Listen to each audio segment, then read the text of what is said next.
What's up? This is the last video of this transition series.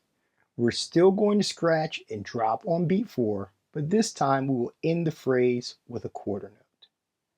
This is the last video of this series, so I'm going to let you in on how I approach scratching and transitioning with beat 4. Alright, let's check out the phrase.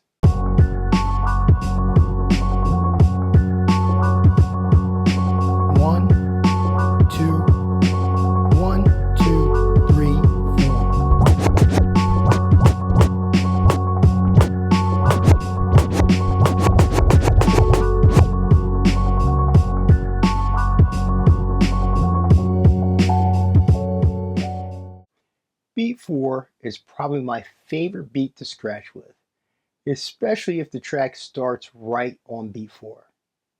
That's because I don't need to think too much about the structure of the song ahead of time.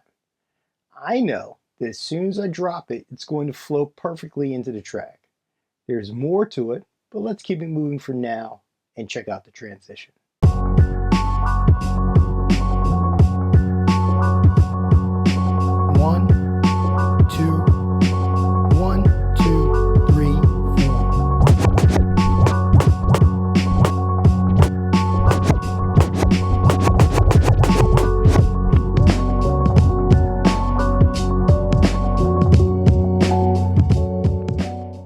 I love to come in with a beat 4 snare because the sound can't be missed and it makes a statement.